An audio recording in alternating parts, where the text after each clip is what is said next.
آپ نہیں مار سکتے سالار کو۔ ڈرامے کے نیکسٹ ایپیسوڈ میں آپ لوگ دیکھیں گے کہ کس طرح سے سالار نور کے ساتھ زبردستی کرنے کی کوشش کرتا ہے، اور اس بات پر جب ذوالفقار سالار پر گن تان دیتا ہے تو وہیں پر نور آ جاتی ہے سالار کے سامنے اور ذوالفقار سے کہتی ہے کہ آپ سالار پر گولی نہیں چلا سکتے۔ ذوالفقار سے یہ سب کچھ برداشت نہیں ہوتی ہے جب انجم ہاسپٹل میں، تو وہیں پر نور آتی ہے انجم کے بارے میں پتہ لینے کے لیے۔ اس بات کا فائدہ اٹھاتے ہوئے سالار کہتا ہے نور سے کہ تم تو بہت زیادہ خوبصورت ہو گئی ہو۔ نور جو کہ اپنی طرف سے سالار کا منہ بند کرنے کی کوشش کرتی ہے، یہ کہہ کر کہ جس عورت کو پیار کرنے والا اور محبت کرنے والا، عزت دینے والا شوہر مل جائے وہ خود بخود خوبصورت ہو جاتی ہے، اور میرے ساتھ بھی یہی معاملہ ہے، اور ویسے بھی میں لاکھ شکر ادا کرتی ہوں کہ تم جیسا گھٹیا انسان میری زندگی سے جا چکا ہے اور میرا تم سے رشتہ ختم ہو چکا ہے۔ سالار جب نور سے کہتا ہے کہ رشتے تو بنتے ہی بننے اور ٹوٹنے کے لیے ہیں، تو تم پھر کس طرح کی بات کر سکتی ہو؟ میں چاہتا ہوں کہ تم میری زندگی میں واپس آ جاؤ۔ نور جو کہ سالار کو چھوڑ کر وہاں سے چلی جاتی ہے کہ اگلے روز سالار اپنی ماں کو مجبور کرتا ہے کہ وہ نور کو کال کر کے اپنے پاس بلائے۔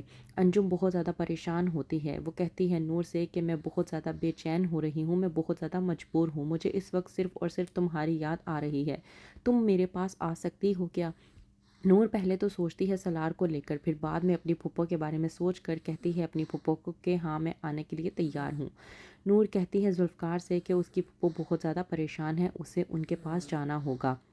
ذوالفقار جو کہ نور کی بات کو مانتے ہوئے کہتا ہے کہ ہاں میں تمہیں تمہاری پھپھو کے گھر پر چھوڑنے کے لیے تیار ہوں، تم تیار ہو جاؤ۔ نور جو کہ تیار ہوتی ہے اور ذوالفقار کے ساتھ اپنی پھپھو کے گھر چلی جاتی ہے کہ وہیں پر پرس اپنا گاڑی میں بھول جاتی ہے، جبکہ اس بات سے انجان ہوتی ہے کہ سالار پہلے سے ہی نور کا انتظار کر رہا ہوتا ہے۔ جیسے ہی نور آتی ہے وہیں پر سالار نور کا ہاتھ تھام کر اس بات کی نوٹنکی کرنے کی کوشش کر دیتا ہے کیونکہ وہ جانتا ہے کہ ذوالفقار باہر موجود ہے۔ سالار نور سے کہتا ہے کہ تمہارا میرے ساتھ جو بھی وقت گزرا وہ بہت اچھا وقت گزرا ہے، تم میری زندگی میں واپس آ جاؤ، مان جاؤ کہ تم بھی مجھ سے محبت کرتی تھی۔ ابھی اتنی بات ہو ہی رہی ہوتی ہے کہ وہیں پر ذوالفقار نور جو اپنا بیگ گاڑی میں بھول آتی ہے وہ دینے کے لیے آ رہا ہوتا ہے کہ اچانک سے سالار اور نور کو اس طرح سے دیکھ کر چونک جاتا ہے۔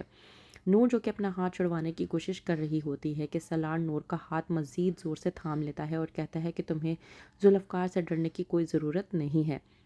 سالار نور کو اپنے پیچھے کرنے کی کوشش کرتا ہے، یہ دکھاتے ہوئے ذوالفقار کو کہ نور اسے آج بھی پسند کرتی ہے، محبت کرتی ہے، وہ صرف ذوالفقار سے ڈرتی ہے، اس لیے ذوالفقار کے سامنے یہ بننے کی کوشش کر رہی ہے کہ جیسے وہ سالار کو جانتی ہی نہیں اور وہ اس سے محبت کرتی ہی نہیں۔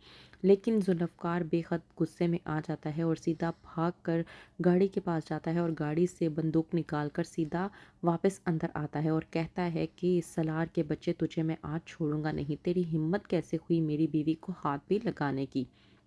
اس بات پر ذوالفقار جو بے انتہا غصے میں ہوتا ہے، نور اسے سمجھانے کی بجائے سیدھا سالار کے آگے آ جاتی ہے اور کہتی ہے ذوالفقار سے کہ آپ سالار پر گولی نہیں چلا سکتے۔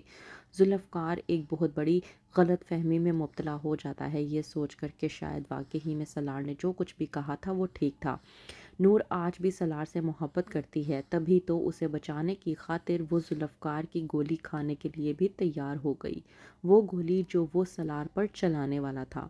تو کیا نور سمجھا پائے گی ذوالفقار کو کہ اس نے ایسا صرف اور صرف اس لیے کیا تاکہ وہ ذوالفقار کو بچا سکے؟ ایسا کرنے سے ذوالفقار کو ہی جیل ہو سکتی تھی۔ تو کیا ذوالفقار نور کی بات کو سمجھ پائے گا؟ کیا ہوگا آگے؟ مزید جاننے کے لیے دیکھتے رہیے ڈرامہ سیریل عشق میں تیرے صدقے۔